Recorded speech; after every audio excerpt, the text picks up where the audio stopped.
Good day, everyone. Can you please confirm that you can hear me?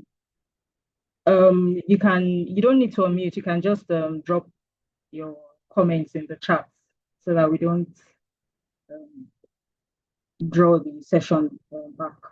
Okay, so on behalf of the management and staff of Quadro Securities Limited, I warmly welcome everybody on the call today to this tax webinar that we've put together especially for you. We're delighted to have you join us from different parts of the world, and I crave the indulgence of everybody on the call to just drop the location from where you are listening to us today in the chat box, and let's welcome you in our special Codros way. My name is Ronke Adenle. I'm Vice President Channel Sales at Codros Securities Limited, and I'll be the moderator for the day. With me on the call is my colleague Gabriel Ubudo, Team Lead HNI and UHNI, and our guest speaker for the day, Mr. Suleiman Yaya. He's partner, private clients, and family wealth at Anderson, Nigeria. Just to kick off the webinar today and give a brief summary of Codros, because we know that we might have some people on the call today who maybe probably have never heard of Codros before. Codros Capital is a leading Nigerian financial services group. We're established in 2007. We're built on a clear vision to deliver world-class financial solutions that help individuals, institutions, and governments grow, manage, and preserve their wealth. Over the years, Codros has developed into a trusted partner with Nigeria's financial markets, providing end-to-end services across the investment value chain. Codros has six main core businesses and subsidiaries. We have our asset management arm. We provide mutual funds and portfolio management for both individuals and institutions. So our security trading arm, which is our oldest business, we deliver stockbroking, fixed income trading, and specialized recovery services across the NGX and NESD platforms. We have our investment banking and advisory services where we offer financial advisory, debt, equity capital raising, and corporate restructuring. We have our trustees arm too. We focus on estate planning, family asset management, and succession planning. Insurance brokerage, we are licensed by NICOM to provide risk management, corporate, and personal insurance solutions. We also have our registrars where we manage shareholders' records and administration. Let's get straight into why we have organized the webinar. Our topic today is navigating Nigeria's tax landscape, a diaspora investor's guide. At Codros, because we have the interest of our clients, at the topmost part of our minds, at Codros, we recognize that taxation continues to remain a critical condition for investors, particularly Nigerians in diaspora who are looking to invest or maintain financial interests back home.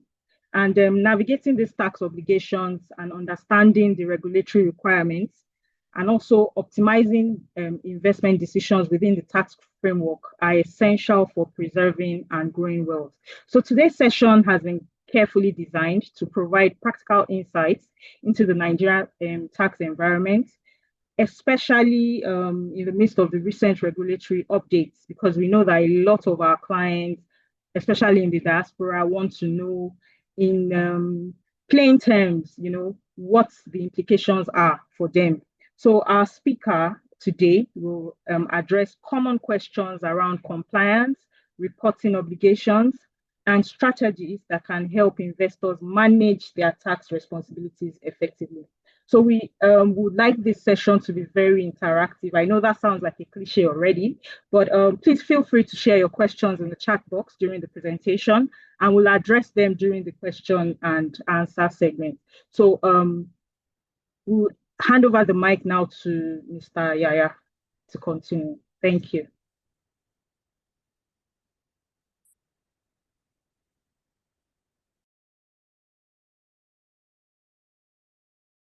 Okay, good evening, everyone, or good evening from Nigeria. And thanks, Ronke, for the introduction, and thanks for having me as well. Just by way of quick introduction, my name is Suleiman Yahya. I am a partner with Anderson in Nigeria, and Just a quick background about Anderson. Anderson is a professional service firm, global professional services firm headquartered in the US. And we are the Nigerian member firm, of that global firm. We provide a wide range of professional services, including tax advisory services, business advisory services, and a host of others. I work out of the private clients and family wealth businesses where we look after high net worth individuals. Right. So I think that's a brief introduction about us. So these are just some of the services we render. We are in about 47 countries, around the world. Like I said, we're headquartered in the US and have offices almost everywhere in Europe and Asia. So essentially, like Ronke has said, we just want to quickly take a look at, what has happened, with respect to the tax reforms, right? Just to give a brief overview. Now, there are quite a number of changes, that have been introduced in these tax reforms. Now, it's practically impossible to go through all of those changes, right? So, as diasporans, we just said, okay, what are some of those key changes that, could potentially impact you or that you should be aware of? And then arising from those changes, what should you be doing? And we can then have Q&A. I will be happy to take questions. Right. So we don't have a lot of time, so I'll just try and just be, go straight to the point. So for the most part of last year and this year, the issue of tax reforms have been a hot button issue. There's been a lot of discourse around it. And essentially, what exactly has Nigeria done? Right. So prior to this Tax Reform Act, we had quite a number of taxing legislation, that provides the legal framework for taxation in Nigeria. So if you are a company in Nigeria, you will be taxed in accordance with the Companies Income Tax Act, right? Yeah, as an individual, we had the Personal Income Tax Act. On your transactions, we had the Value Added Tax Act. Now, if you also then engage in disposal, of of capital assets, you'll be liable to capital gains tax and a host of many other tax legislation. Now, what has been done, with this tax reform is to say, as against having multiple tax legislations, right? Let's consolidate all of these tax acts into four main acts, right? So you have the Nigerian Tax Act, which basically consolidates all of these taxing statutes, from your company's tax, to your individual tax. Now it has been consolidated into one single act called the Nigerian Tax Act. So if you want to know what tax to pay and what's the basis for paying those taxes, you go to the Nigerian Tax Act. Right. Now, we then have the Nigerian Tax Administration Act. Now, what that act does is to deal with all issues governing the administration of taxes, right, at all levels. So where do I file? What time limit do I need to file? If there's a dispute, how do I resolve the dispute and so all of those issues that borders on administering the taxes, were then codified in the Nigerian Tax Administration Act.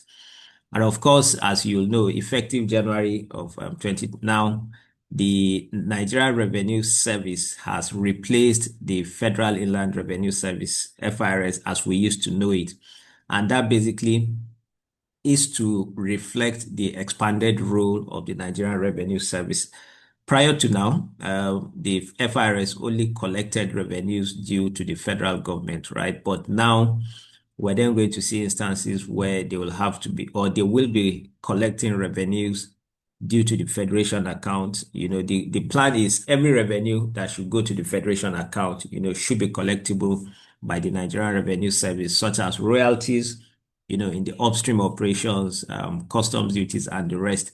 But I understand that is going to be phased in implementation. And of course, the last act is the Joint Revenue Board Establishment Act. Now, because of the federal nature of our country, we have state board of internal revenue service. So if you are resident in Lagos, you have the Lagos Internal Revenue Service. If you are in Abuja, you have the FCT Internal Revenue Service. So we have 37, state board of internal revenue service in the country. And what this does, in addition to the Nigerian Revenue Service, so what the Joint Revenue Board Act just does is to provide a platform where they can all collaborate on mutual issues and then provide unified guidance, right? And the objectives of the reforms basically are clear. Clearly they want to align, our taxing laws to global best practice. We had a situation where, our tax laws were really dated. Some were 2011, and we do know that the world has really moved, even in terms of complexities of transactions, right? So there's also the goal of digitization to see how we can incorporate technology more into the tax administration and, of course, expand the tax base and a host of other objectives, that have been listed. So essentially, this kind of summarized what the tax reform is all about and the essence of it and how, the government has gone about, doing the tax reforms, right? So like I said, so what are some of those changes that have happened, right? There are quite a number of them. There are a number of changes that have happened, but we just itemize a few that we think you should be aware of and see how we can move forward, right? So as individuals,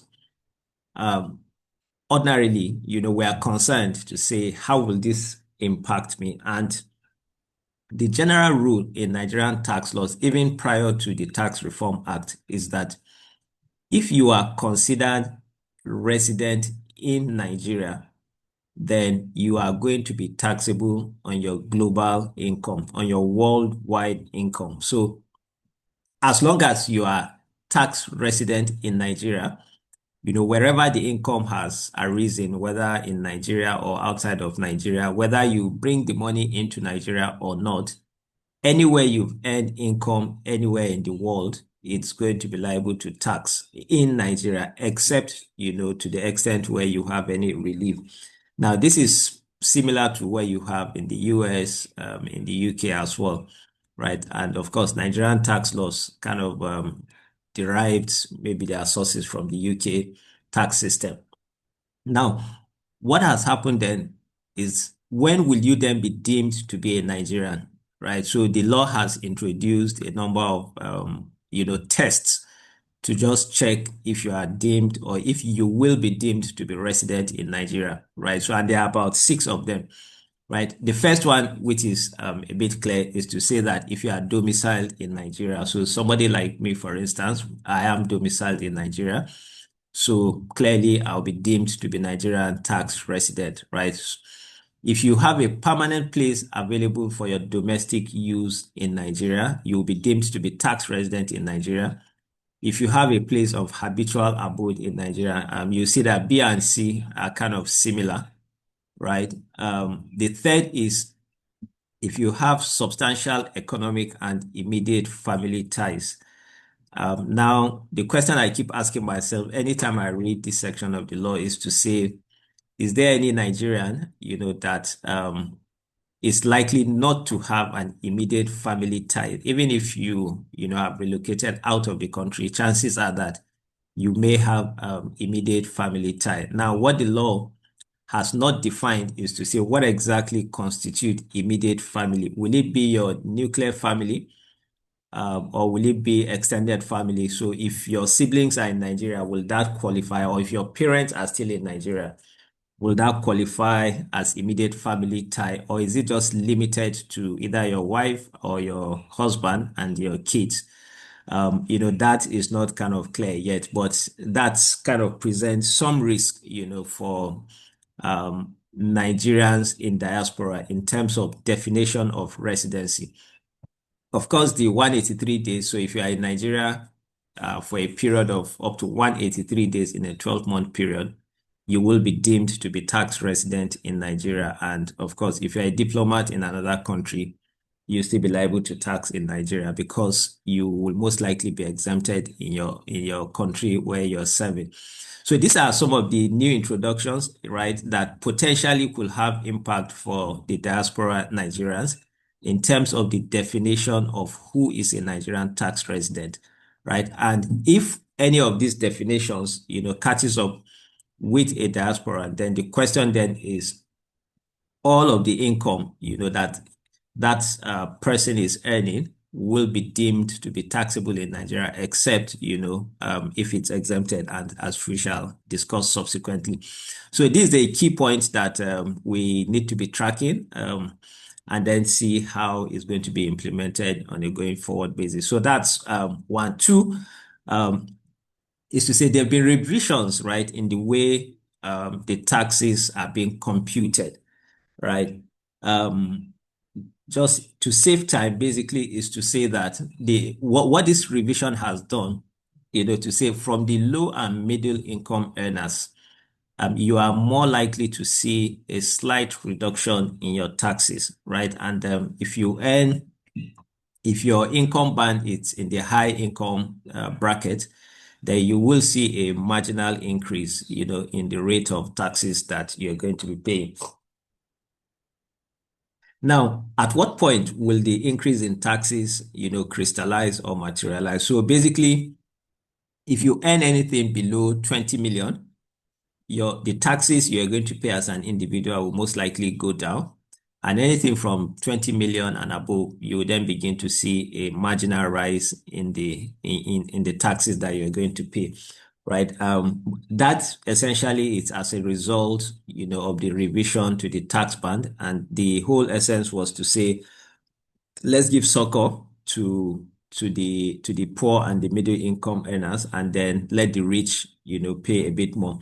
But we all do know that the very high net worth individuals is really difficult to collect taxes from them in Nigeria, and how this get administered on a going forward basis will be interesting to see, right? So this is the second important change that we wanted to draw around, and this basically speaks about some of the new introductions, around how the personal income taxes is being computed. Like we said, your in your income, the first 800,000 is tax exempt, so you get that, as a relief completely. Prior to now, we had what we call consolidated relief allowance that has been taken out. Now we have a new allowance called rent relief allowance, right?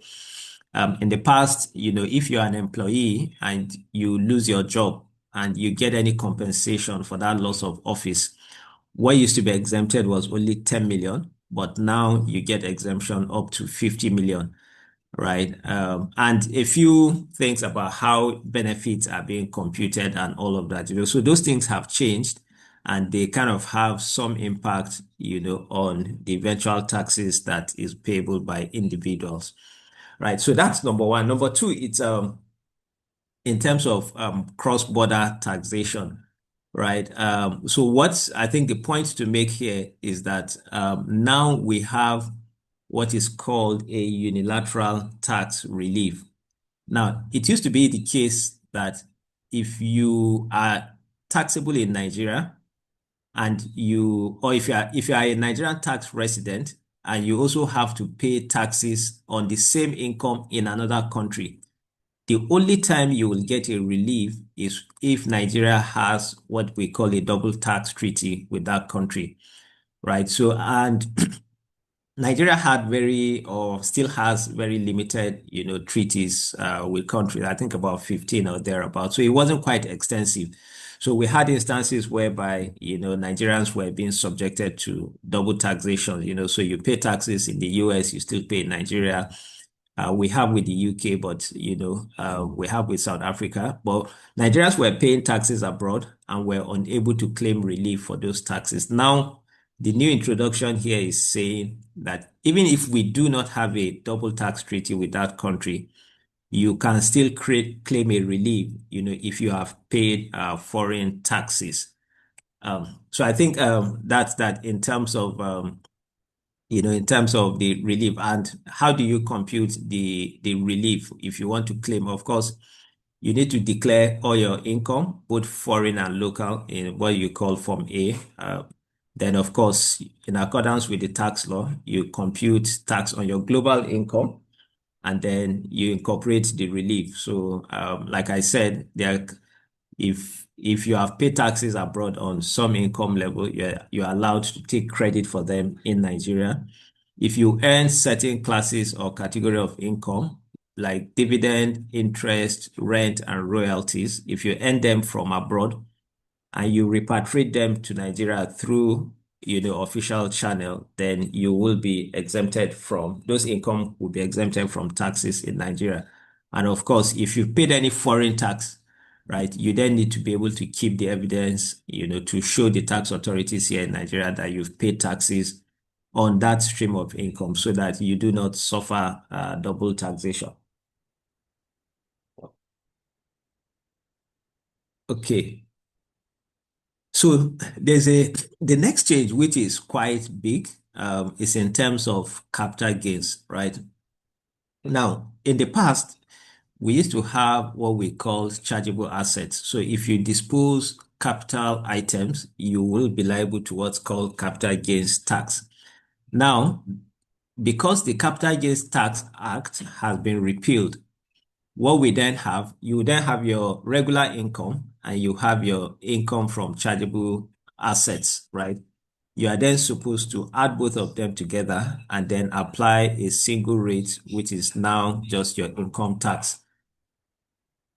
So now what then happens is for the kind of assets that are liable to taxes. So one clearly is shares. So if you are trading in shares, right, and you have the value of your transaction is up to 150 million, or even if it's not up to 150 million, you make a profit of 10 million naira or above, then that gain that you make will then be subject to income tax. In the past, it used to be subject to capital gains tax at 10%, but now it will be subject to income tax at, at the effective tax rate. So for individuals, you will see that the highest band, when we talked about the band earlier on, you see that the highest band is up to 25%. So technically, you could be paying taxes on disposal of assets, right, or shares if you meet the threshold at a rate almost up to 25%, as against the 10% that we used to pay in the past. And if it's a corporate entity, then that corporate entity will be paying taxes at about 34% thereabout, because so CIT and development levy at 4%. So, and if you follow what was happening in maybe around October, November, because of this singular provision, there were massive sell-off, on the NGX, and market cap was going down, and then the committee then had to more or less put a stopgap measure, to curb the bleeding, that was happening at the time. Now, what they've said now is that in determining your gain, right, they are going to rebase the cost, the valuation of the cost base to reflect the market value as at 31st December of 2025. Now, with that, you realize that the gain will be very negligible and the tax exposure will be reduced significantly. Right. So that kind of was very good addition to what they've done.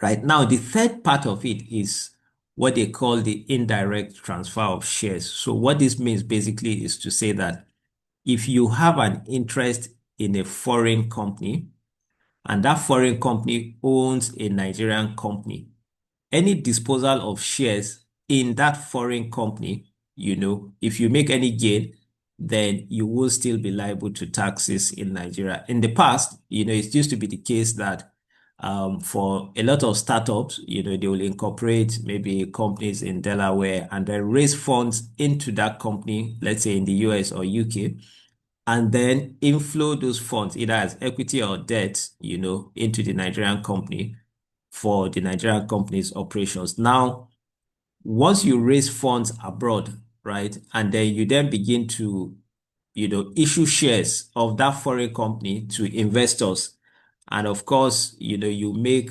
gains, or the value of the transaction is in excess of 150 million, or its FX equivalent. If there's any gains, arising from that transaction, it will be liable to tax in Nigeria, notwithstanding the fact that those transactions were happening, outside the shores of Nigeria.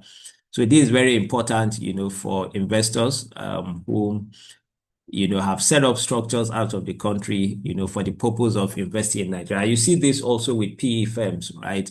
Whereby if they want to make investments into Nigeria, they do them from companies offshore. And when it's time to exit, they just sell the offshore company, to the new buyer. Now, those kind of transactions will be liable to Nigerian taxes. And of course, there are exemptions, for disposal of, personal assets and all of that. So essentially, these are the three key things that have happened with respect to capital gains tax as we used to know it. So one is that the rates, by virtue of the harmonization, the rates have gone up from 10% to 25% thereabout for individuals.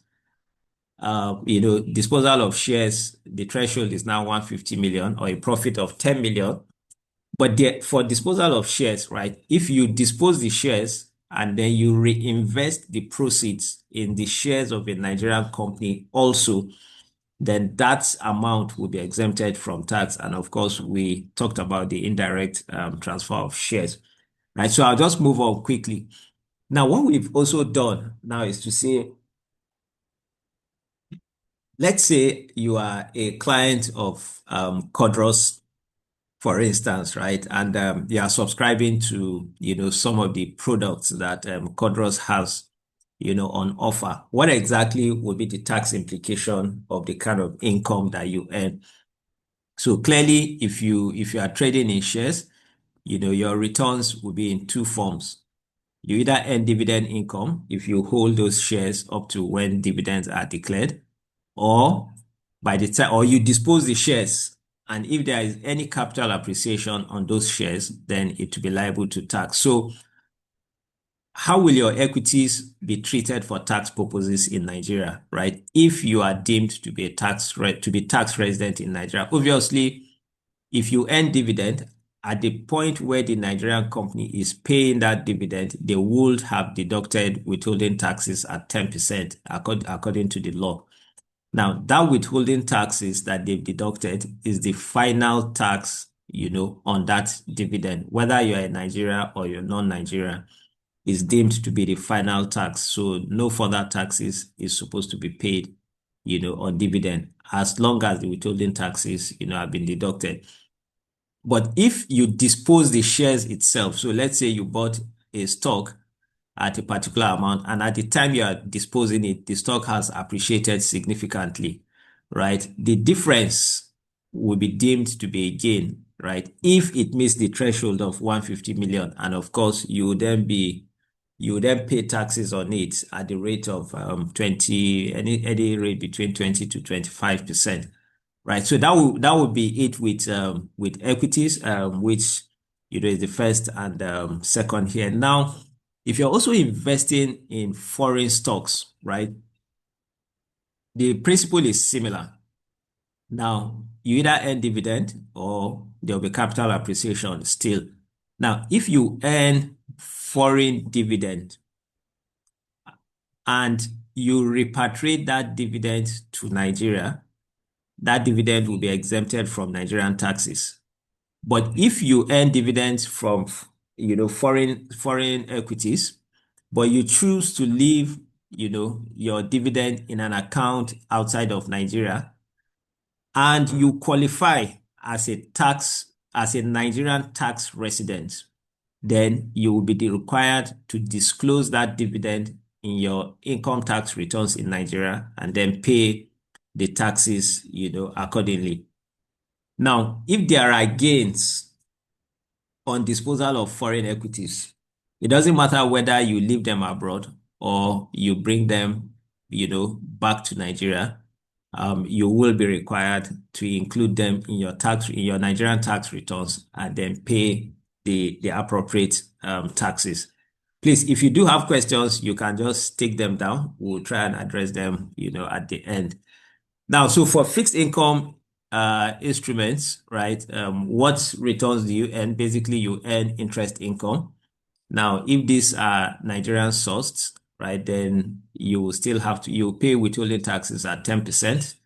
But if they are foreign interest income, right? I mean, yeah, if they are foreign sourced, then and you bring them to Nigeria, it will be exempted. Remember, I said if you earn dividend, interest, rent, royalties from abroad and you repatriate them, they will be exempted from tax. But if you earn interest, rents, and royalties in Nigeria, it's not the withholding tax is not the final tax.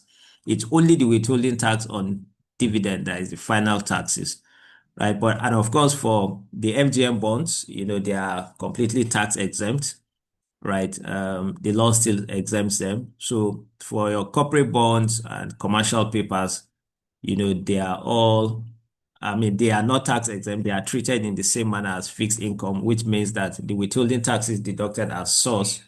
It's not the final tax. You still pay you still pay additional taxes. Now, for mutual funds, what the law says is that, mutual funds, the returns should be treated as dividends, and the withholding taxes on those dividends should be the final tax.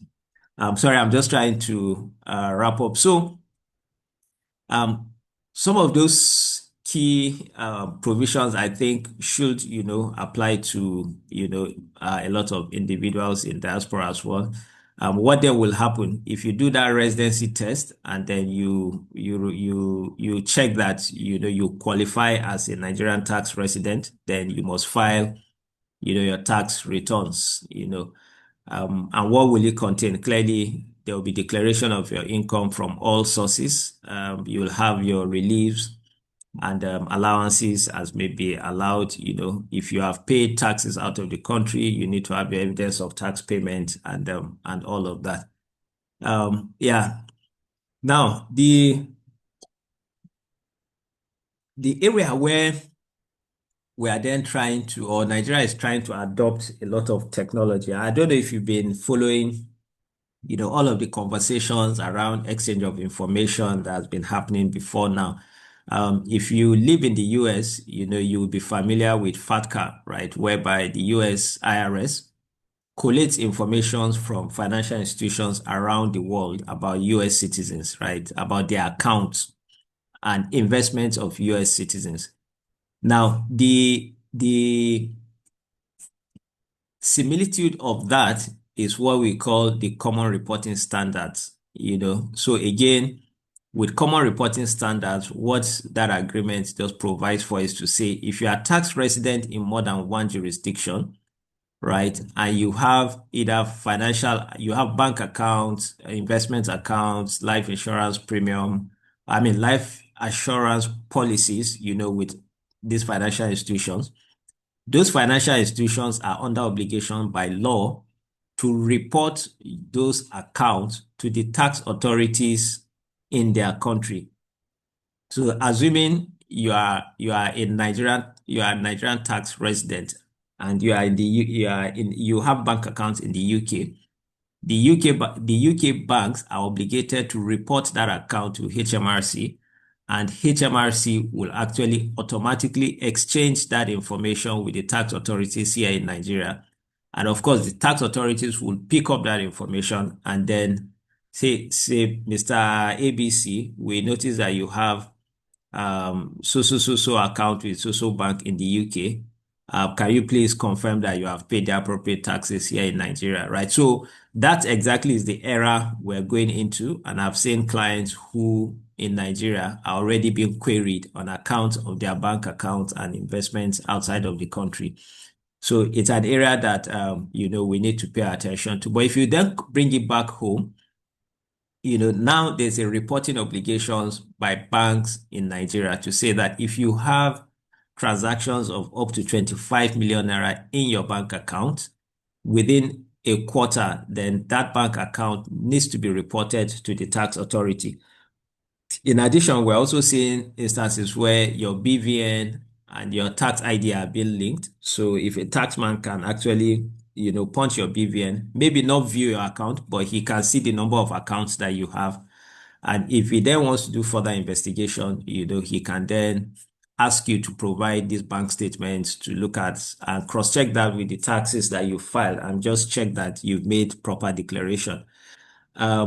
Yeah, so the point to note here is that tax authorities are now becoming awash with a lot of information about taxpayers.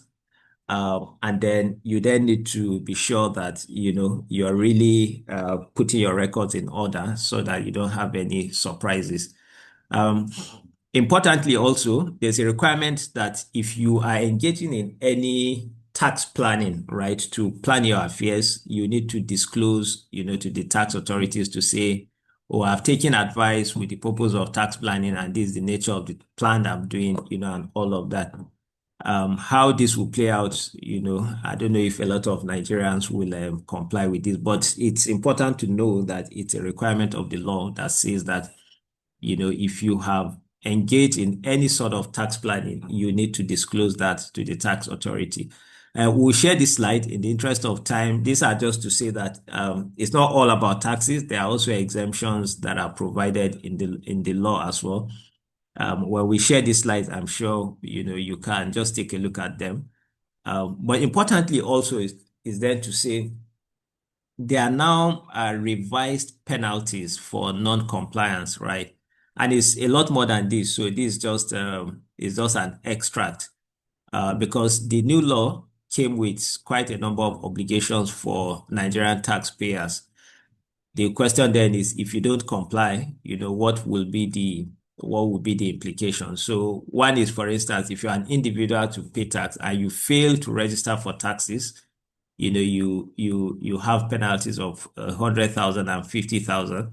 If you have not filed returns, you also have that penalty. If you have a company in Nigeria and you are transacting business with individuals or residents or persons that are not registered for tax purposes in Nigeria, if the tax authority finds out, then you'll be liable to a penalty of 5 million per the person that is not per an unregistered person. So if let's say you are transacting with vendors and then you have 2, 3 vendors that are not registered, then you are exposed to about 50 million naira in penalties, right? So they're quite, again, like I said, maybe these are quite self-explanatory. You may just want to go through them and see what the penalties are. But the point to note with all of this is to say that the compliance is now taken a lot more seriously. So if you are a Nigerian taxpayer or you have a tax footprint in Nigeria, you need to take compliance a lot more seriously, right? So what do we think that individuals should be doing? And this is the last slide. I think the first part is what we're actually doing now is to say that you need to understand the new tax landscape, right? And how does it affect you? Or if you run a business here, how exactly does it affect your business? Because the way the new tax act impacts individuals, will vary based on individual circumstances. So each individual need to assess their situation and then say, how is this impacting me? Does it require any call to action from my end? Do I need to do anything? Do I need to reorganize? Do I need to keep better records? Do I need to, identify my sources of income? If I'm paying taxes, in other countries, do I need to begin to gather my records and all of that?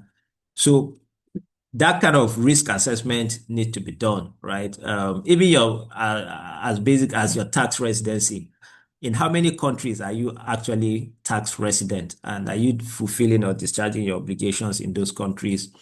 Are you able to claim, any double tax reliefs? Essentially, do those kind of health checks that ensures that you are not unnecessarily exposed, in terms of taxation. And we do know that in many of these countries, the risk of, being sued is really high, right? And of course, we need to maintain, accurate books of account. And of course, like I did say, once you have done that tax health check and you determine your circumstance, you then need to make sure that your compliance and filing discipline across jurisdiction, is top notch so that you are not tagged as non-compliant. Like you see, there are quite a number of provisions which we didn't talk about, but has given the Nigerian Revenue Service, right, a bit more extensive power to tax transactions that are happening outside of the country. Now, depending on your circumstance, it might also be very useful, to check your particular facts, and then see whether you have any exposures that the Nigerians will be, Nigerian Tax Authority will be reaching out to you.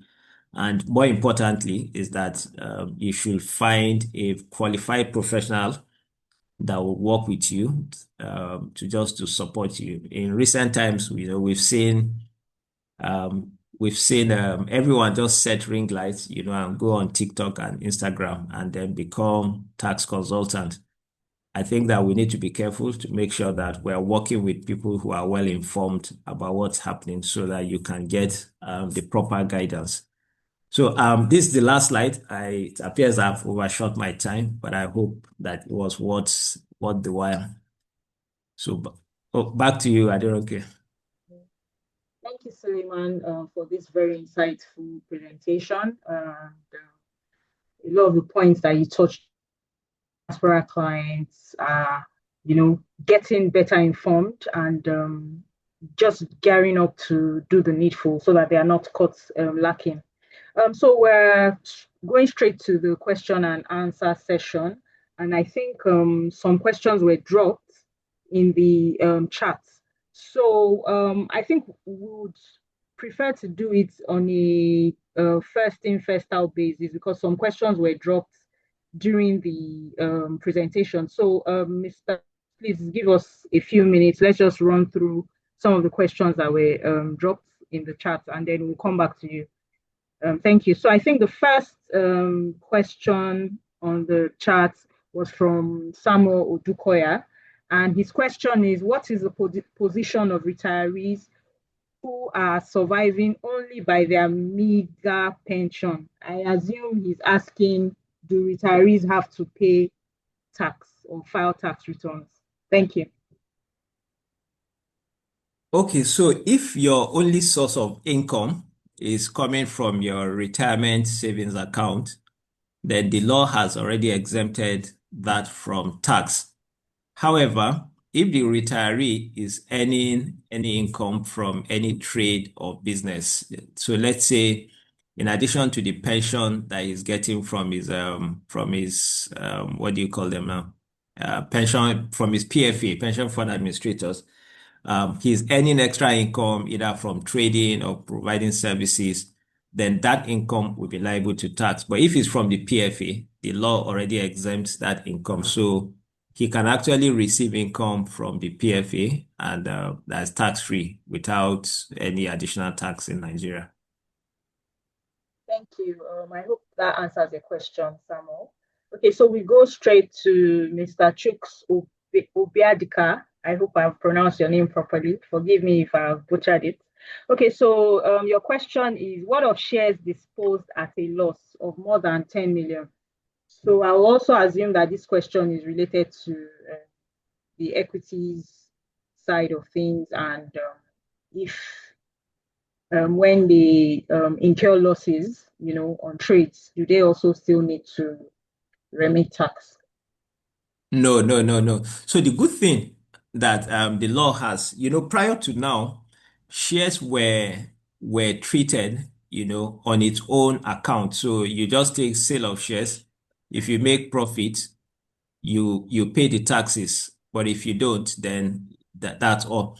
But now, because of what I talked about, to say that now you take your chargeable gains and your normal income, you add them together, then that then becomes your total income. Now, if you make a loss, you are then able to deduct that loss from the other income that you've made, and then that may then bring down your total income and ultimately the taxes that you're supposed to pay. So I think that's a very good introduction because it gives you some kind of relief. Because if the government is taxing the upside, then they are also now taking the hit if there's a downside on your transactions. Thank you very much.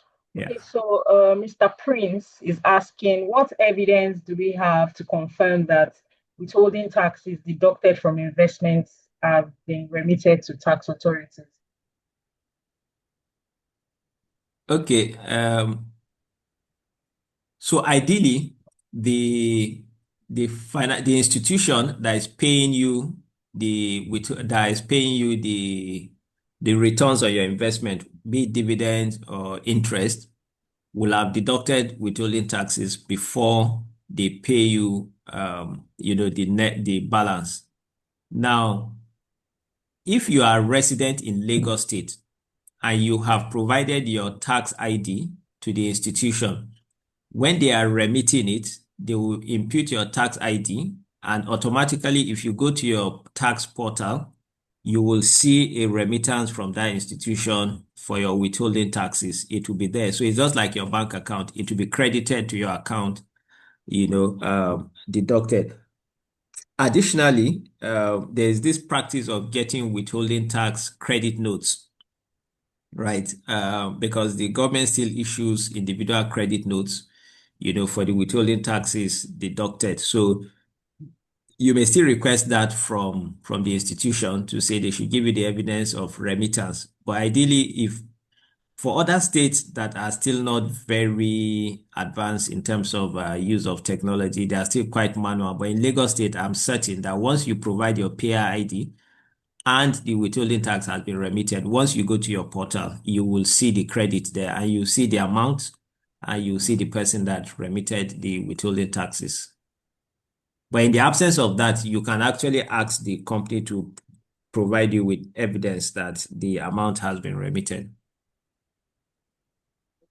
Thank you. Okay, so Mr. Benga is asking, how does this tax thing work for rent income? So I assume the question is rent income taxable?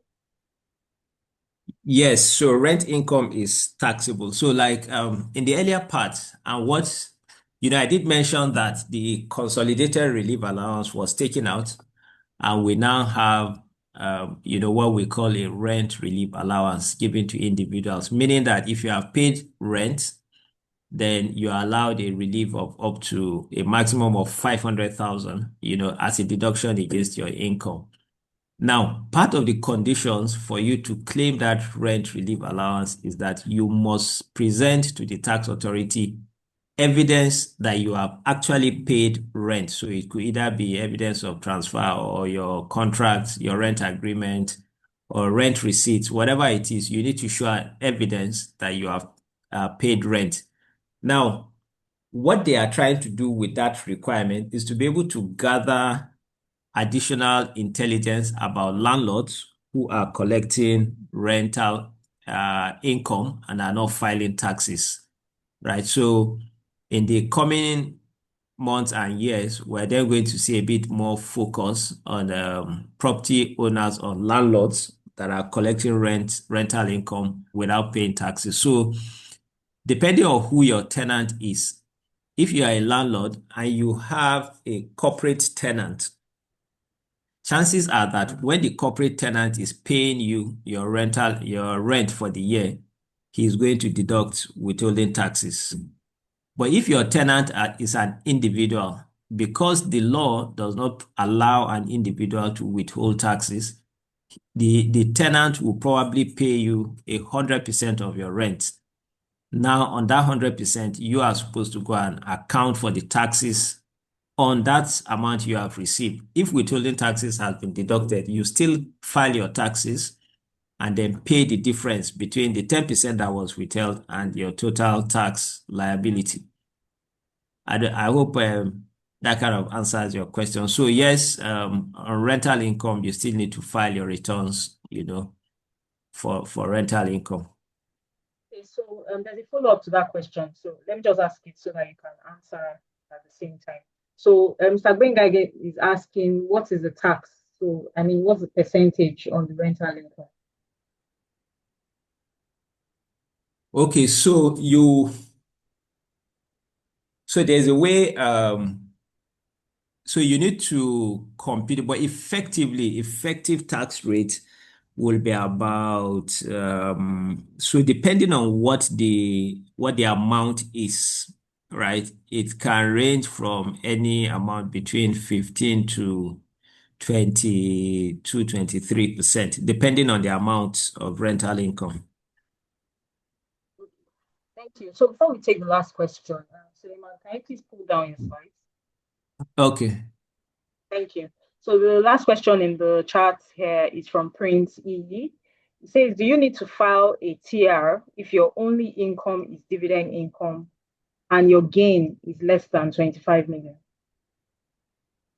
Okay, to the extent that your only income is dividend income, you will not be liable to any additional taxes, even if your dividend is more than 25 million. Let's even say your dividend is about 500 million. Once withholding taxes has been deducted, from that dividend that was paid to you, you will not be liable to pay additional taxes. But yes, you will be required to file returns. But that returns will just be for the purpose of declaration to say, I earned this, my only source of income was dividend. This is the amount. And then you take it out again, and of course, your taxes will be zero. So to answer you directly, yes, you'll be required to file returns, but you will not be required to make any additional payments. Thank you. Mr. Chuks' hands were up initially. They're down now, so I assume that his question has been addressed in the course of the Q&A session. The last segment for... Okay, there's a question on FATCA. I don't know if you saw it. Okay, yes, it's just dropped. So let me read it out for the benefit of everybody. Yeah. What is FATCA reporting related for a US resident? Oh, okay.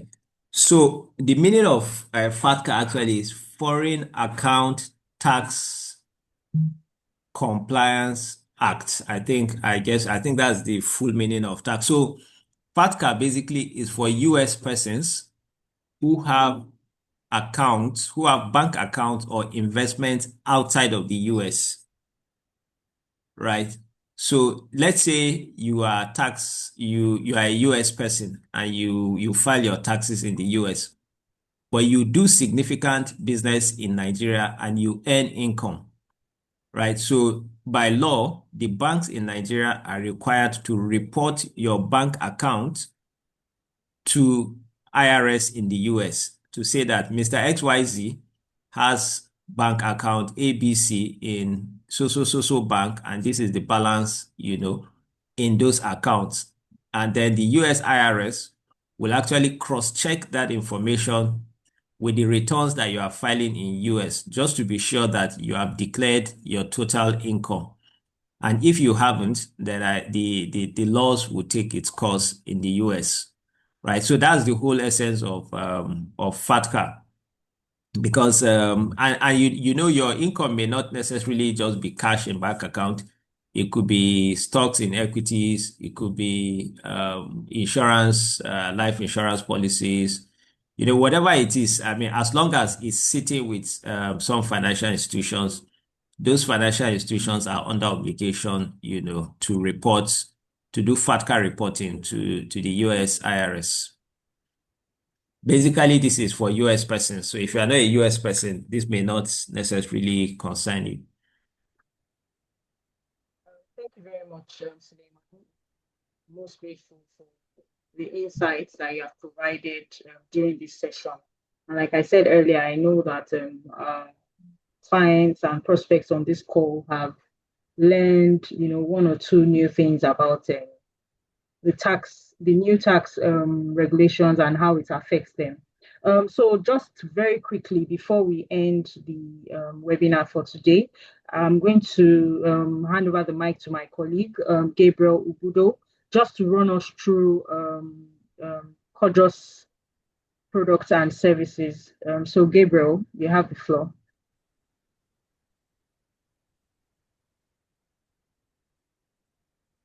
Yeah, thank you, Ronke. Thank you, Mr. Suleiman. We truly appreciate your insights. Good evening, everyone, depending where you are. My name is Gabriel, once again. I lead the HNI and upper retail team at Codros, providing investment advisory services, portfolio management, and asset recovery.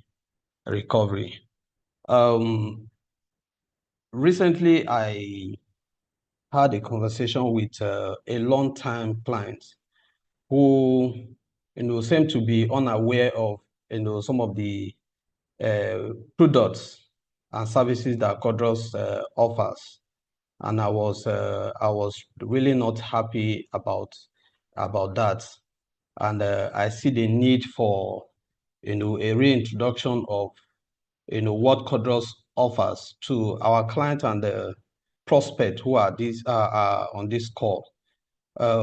We do not just act on your mandate that you give to us, either to execute your trade and all of that. We also provide investment advisory services, guide you on, when to buy into a particular investment, how to structure your investment, and then just to ensure that you get maximum return from it. That actually prompted me to say, on this call, I'm going to reintroduce some of our products and services. I also understand that for those who are in diaspora, one key thing that you like to always see is access to your investment portfolio, which will help you to monitor, what you have. And Codros has a platform. We have a platform that will give you direct access to view what you have. It will also give you access for quick execution of your transaction, depending on what kind of transaction you have with us. It could be equities, could be mutual fund. So Codros provide that asset for you to execute. Now, in most cases, when you don't have, you just feel like just viewing your portfolio, we still have our equity trading business that will help you, buy and sell equities on your behalf. And of course, like Suleiman mentioned, part of the benefit from investing in equities is, capital appreciation and the dividend. Just two major ones. There are other benefits, as a matter of fact, but two major benefits is capital appreciation and then your dividend that you earn from these investments. And Codros provide an insightful research, that will guide your investment decision. So they provide stock recommendation for you to buy into any of these equities, and we'll also see that in recent time there've been serious interest in the market. There've been capital appreciation. We see foreign investors also coming in because there are opportunities in the equities market. Still in line with equities, we also Codros provide margin lending. So which means we give you access to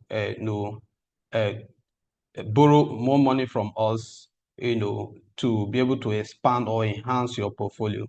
If you have a 50 million portfolio with us, or you have a cash of 50 million that you want to invest, you can borrow equal to that 50 million and trade with at a very affordable interest rate. And we will also help you in the journey to ensure that we guide you on the best investments to put your money in, guide you all through the way, and ensure that you maximize the very good return from those investments.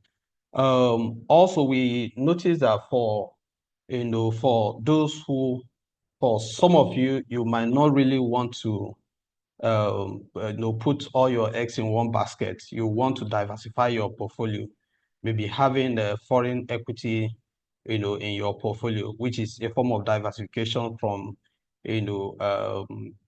exchange volatility and all of that. So we also provide opportunity for you to buy into, very, good names within UK and US markets. We earn, attractive dividend, and you are also diversifying from, just local currency. In addition to foreign equities, we also have securities trading. I think part of the things Mr. Suleiman display on the slides were some of the investment opportunities that Codros offer. The fixed income trading gives you access to invest in commercial paper, bond, treasury bill, so bond, it could be corporate bond, it could be, sovereign bond, and, Euro bond as well. And as governments, have decided to, come up with a savings bond, federal government savings bond, which gives you, made it very affordable that you can invest with as low as 5,000 naira and earn your interest, on quarterly basis. While the bond itself, the sovereign bond itself, give you access to, to invest and earn your interest on the semi-annual basis. So which means you take your interest off, on the investment semi-annually. Every 6 months, you have your interest paid to you. And the beauty about, the sovereign bond is also that they are tax-free, as you saw on the slide. They are exempted from tax, so you can, put your money in bond investment and be sure that you are not taxed from it. And the rates have been very, very attractive, very good, coupon payment from most of these bonds. And in most cases, for some of you who are over there, and maybe because of trust and all of those things, you might not want to really, you have interest in investing in Nigeria, but you maybe investing in Nigeria real estate and all of that. If you are not comfortable with investing in real estate, bond would be a better option for you to invest in.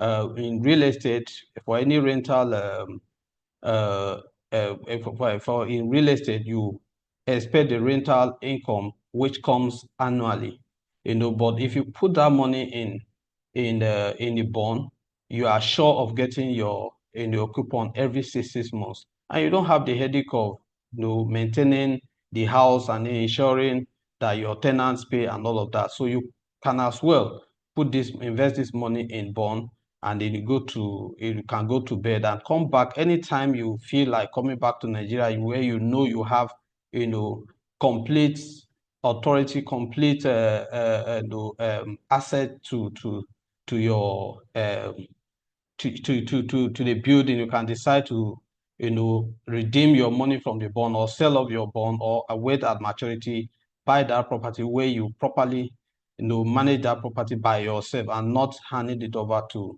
an individual to to take care of it on your behalf.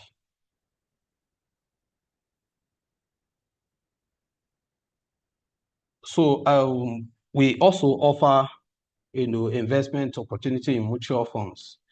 Mutual funds are are a pool of funds that allows you to invest with as low as 10,000 naira, very affordable, professionally managed, and highly liquid. So which means at every point in time you need your funds, you can always have access to it, and it gives you opportunity to to top up your investments on regular basis. So if you are looking at building a portfolio back home, where you don't have the stress of coming back to look at what it's doing, with the Codros platform, you can monitor both your equity portfolio, you can monitor your your mutual fund on them.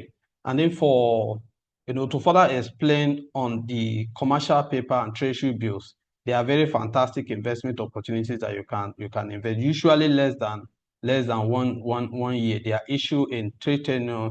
You have the 90 days, you have the 182 days, you have the 364 days.